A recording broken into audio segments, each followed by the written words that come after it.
Welcome to Spark the Flame. I believe today will be a full-blown podcast, and this will be podcast numero 27.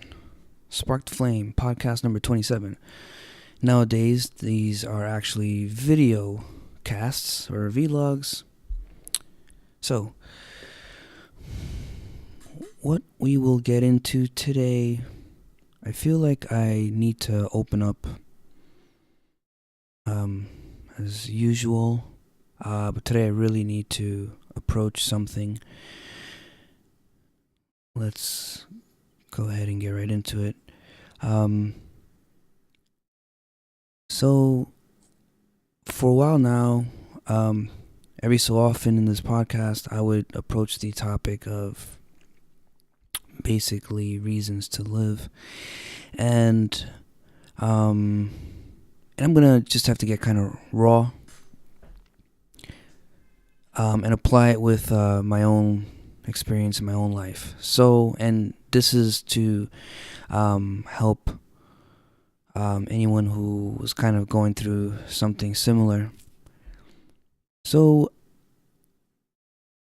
topic on hand is suicide and thoughts on committing suicide. And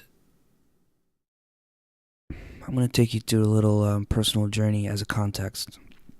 When I wrote Spark the Flame, the book, I was so proud of it. I spent a whole year, I worked on it so hard, and I felt that I answered so many important questions, like so many, but I felt that there was one question that I didn't answer to my satisfaction. I didn't answer it to that I felt like I really wanted to provide for others and also myself, and that is, why not suicide? Why not? Even though the book is full of all positive, a lot of beautiful things, and everything I wrote in it is true. Everything I wrote in it is came from my heart as truth, the way I saw it at the time. So once the book was published and I sort of realized this, I forget at what point I realized it, but I realized that was the one question I didn't really feel like I answered, that I wanted to. Like, why not? Why continue living? Why not suicide? I put it in the back of my head to, I put the question in the back of my head so that I could have an answer at some point. So that was a couple of years ago. Now, at some point last year, I ended up struggling very much with this question in a personal manner. Now I'm going to make a distinction here. I was never depressed, but I was struggling with a logical dilemma, because if someone is not enjoying their life for most of the time of their waking hours, the question is, why are you still here? You know, when you can, like, take your life. Now, this is an inspirational podcast, and I'm here giving everyone a huge hug and a loving kiss and energy, saying that we are going to get through this positively. All right? But I need to put this out there so that I don't want to be afraid of sharing this, because I feel like one of the greatest strengths of this platform, Spark the Flame, is my willingness to open up and to connect and to be real. Now, that vulnerability, and that because in that vulnerability is faith. And if I can help anyone in that situation where they're struggling to find ways, reasons to continue living, then it's worth it. It's worth it to help. So,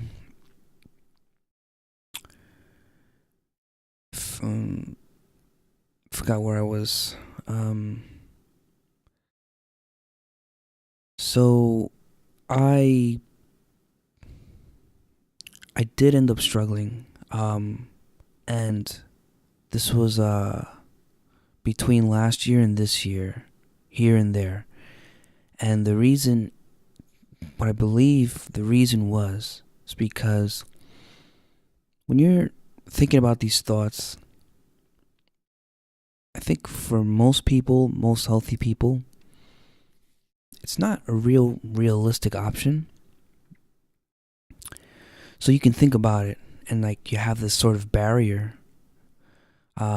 Think about suicide, the option of suicide, taking your own life, and there's this barrier that prevents you from sort of going further along that thought process to where it becomes more real as an option. And I think that's the case for most healthy people.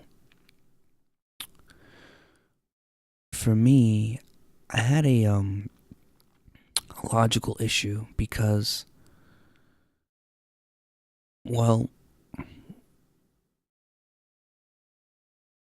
I had the question in my mind about why not? And then in thinking about my own life, realizing that I'm not really, I love what I do here with Spark the Flame, and I love there's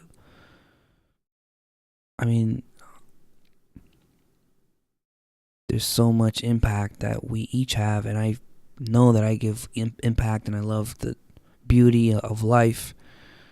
But a few things happen. I experienced this in my life where someone close to me had taken their life. And so apparently, statistically, there's more likelihood of someone taking their life if someone else in their life took their life. Because I think all of a sudden it becomes like a real option, like a real sort of a real possibility. The other thing that I truly believe added and sort of opened the door to having this as an option is my use of certain drugs. So I've been a marijuana smoker for many years. I've gone back and forth with the amounts, but ever since, well, let's say I was about maybe a once a week smoker, anywhere between 1 to 3 times a week smoker for the last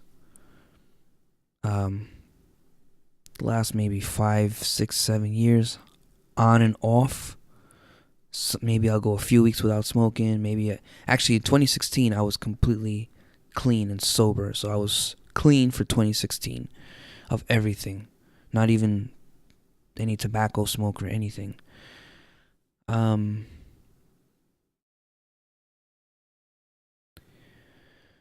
But besides the marijuana, I also tried peyote last year, and I had my ayahuasca ceremony in the summer, and I spoke extensively about my ayahuasca experience in a few previous podcasts. I won't really get into that, but I noticed that I was sort of trying to figure out this question, especially after I had this happen in my life where someone close to me had taken their life.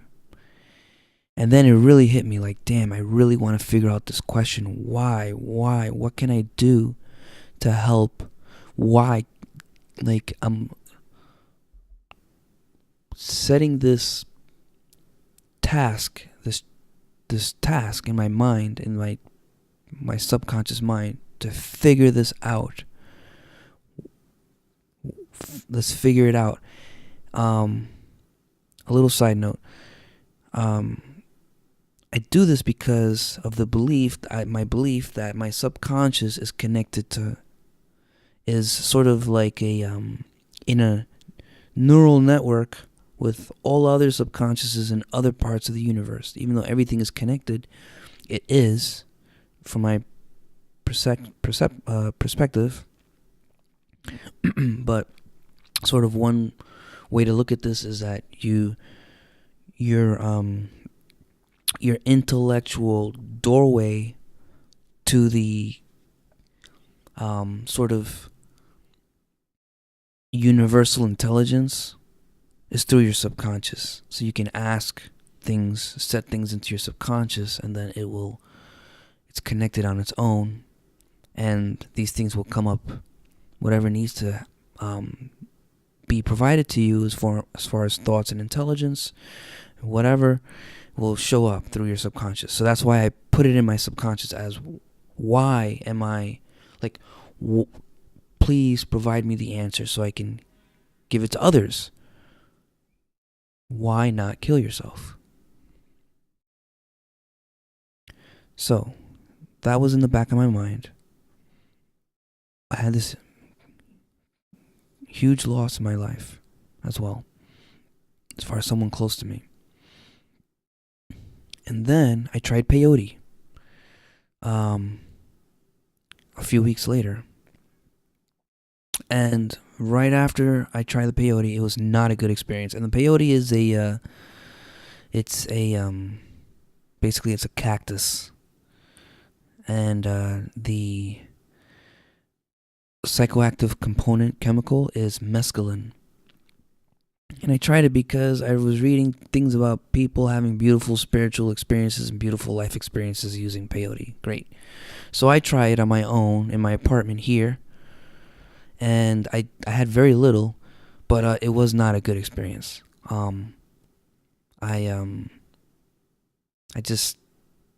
think I kind of knocked out. I felt like my legs were trembling. It actually felt kind of like a little death. Anyway, about a day or two later after that, all of a sudden, I was having a hard time justifying why should I live. Because if my time wasn't being spent as what I saw valuable, this is my day job, valuable enough, why should I be here? Now, I had responded to this in my own life, eventually, shortly after, by thinking, it's not my purpose, it's not my responsibility to justify my life. I was born, my parents did that, so I'm here, so I can create a purpose, I can assume a purpose, I can execute a purpose, but I don't need to justify my life. That's up to God, the universe, whatever, or maybe, if you don't believe any sort of higher being or any kind of higher intellect or anything,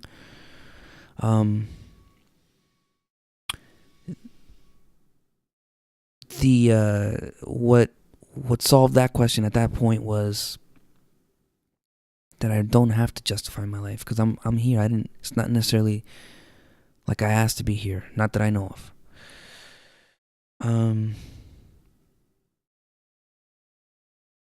But I'm bringing all this up because I noticed that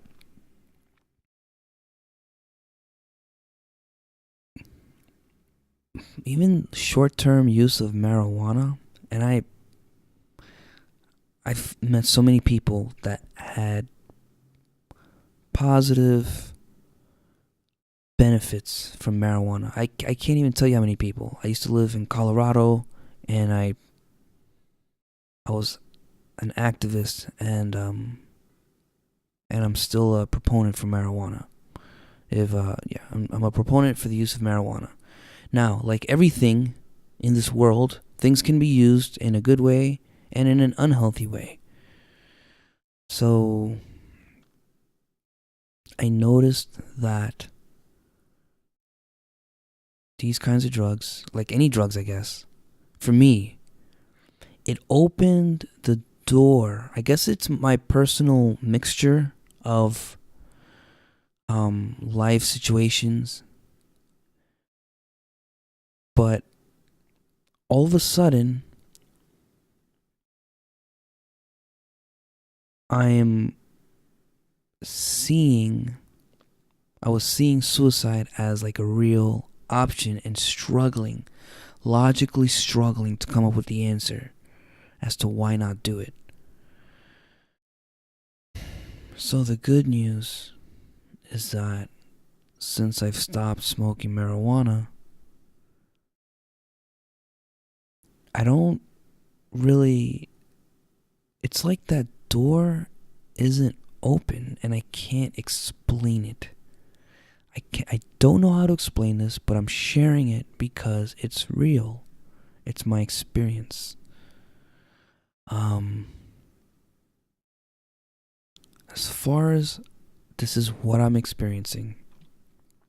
When I'm sober from weed and other drugs, I'm not, it's like all I can describe it as is that door for taking my life, the door is closed.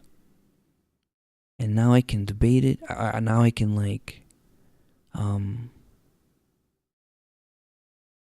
I can sort of try to come up with ways to feel better or come up, think about it, and it's a safer environment to think about. However, I realize I don't really want to think about this anymore. I honestly, I have talked about this a lot in euphemisms and trying to sugarcoat or trying to speak around it on this here on Spark the Flame, and I am sorry. I am sorry for bringing anybody down if that's what happened. And I'm sorry for scaring people if that's what I did. I'm sorry for anything that brought anyone a painful, scary emotion. But I was doing it to provide help. I didn't want to shy away from something that could be helpful for other people. Because that's what this here is for. To spark the flame, to have the courage to be with others where they are, or at least just show people where I am. And so other people can relate where they might not see this in other public places or in this manner. So, one of the great revelations of this episode here is me saying that I realized that my drug use was keeping open the door of suicide. And I'm not saying I was close. I didn't have a plan. I wasn't depressed. It was a logical thing. It was logical. I was not close. The closest thing, what scared me, this is how I would do it, okay? So we know what the context is. The closest thing was a plan through my ayahuasca way, which was basically letting go, letting the consciousness go, rising above, and being one with like the God consciousness, leaving this ego, evolving spiritually and just leaving, and I don't know, maybe you fall asleep and you just don't wake up or whatever, or you go, like, you ascend and this world disappears. I don't know if that's possible. I don't know if that would work or how it would work. I don't know if I avoided it.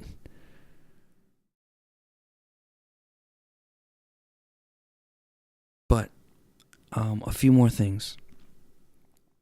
Hurting oneself,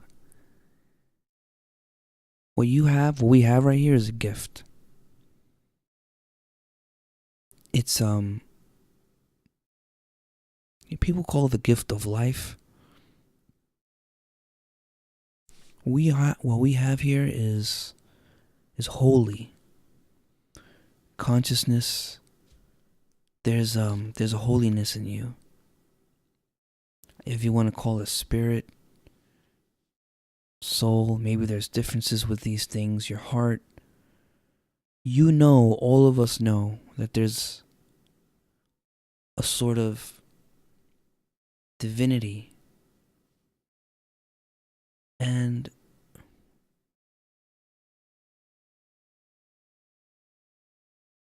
I mean, I admire so much now the people in pain, the people, let's say, in other countries that are starving, the people, the alcoholics on the street that are like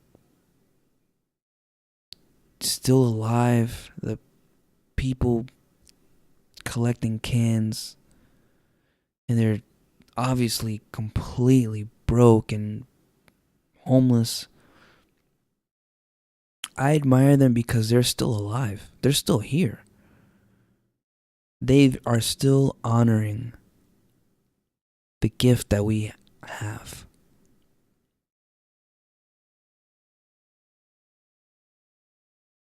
I don't know. I can't explain much more because I don't really know. But I know that there's blessings all through this life.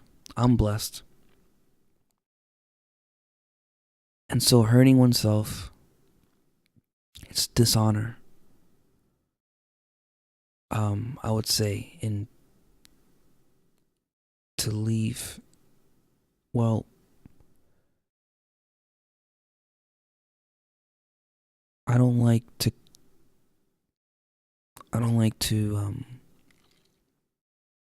cast judgments here. I don't know. So forgive me for sounding judgmental. But I do want to say that if you think you can leave this world on your own, like taking your own life, hurting yourself, as an escape, there's no proof that there's an escape. We don't know what's on the other side. We don't know.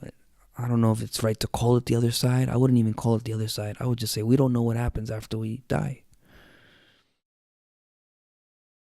I believe that everything has a consciousness in it. I don't think you're going anywhere. I mean, you may be going somewhere, but you're still going to be in some kind of existence. So it's kind of a gamble, actually. Actually, it's a big gamble, I would say.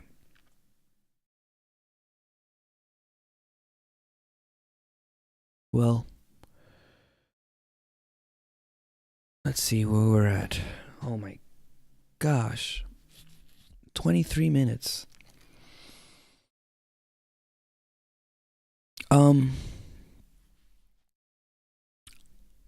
I had these other reasons, I think, I'm not sure about why not.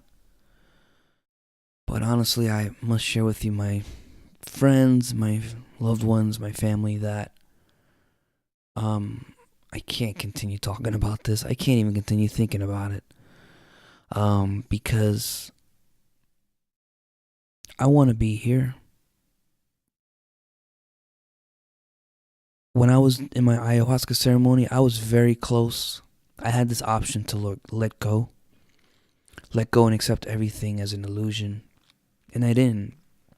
I'm not sure whether I I impeded my spiritual growth, I, or I avoided some kind of trickery, mental trickery.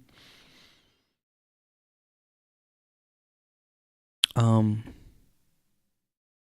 but I didn't completely let go because I love my family. And I experienced so much love in this life. And I know that that can be deeper. I've probably only touched the iceberg. I believe I have just the tip of the iceberg. Do you know what, tip of the iceberg? It means basically you're on the water, you're on a boat or like in the water, and you see like this piece of ice coming from the water.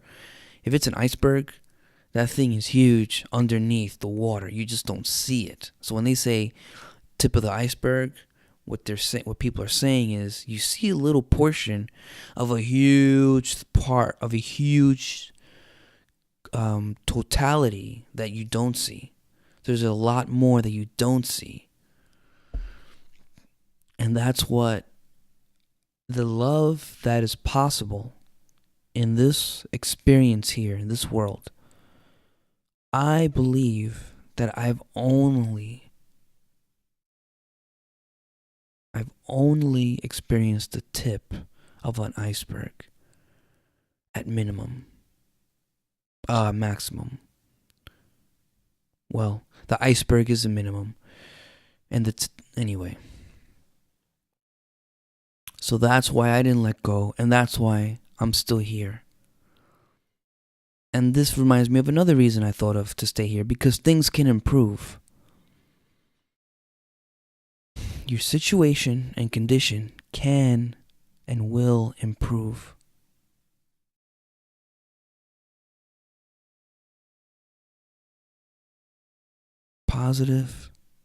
Being positive, and a lot of people will poo-poo on that. Prayer, a lot of people will poo-poo on that too. Meditation, well, less people poo-poo on meditation now.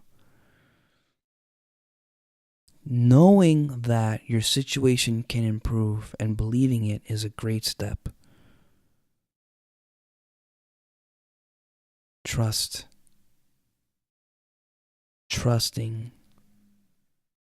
that things can improve.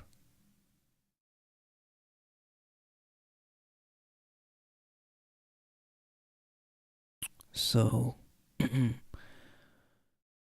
I don't think I will be approaching this topic anytime again soon because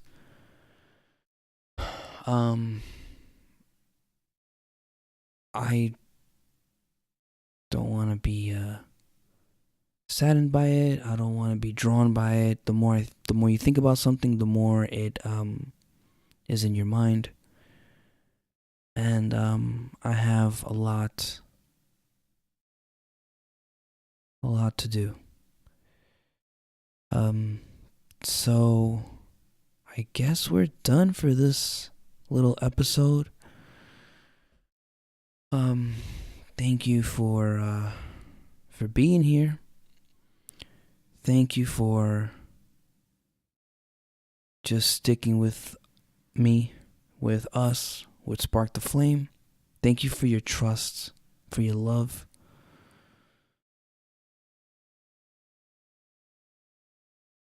I want to continue connecting, yet I don't have much to say. Oh, you know what I'll do? I'll create another video. So, wishing you love and sending love to you right now, wherever you are. From this moment into your moment and this everlasting moment.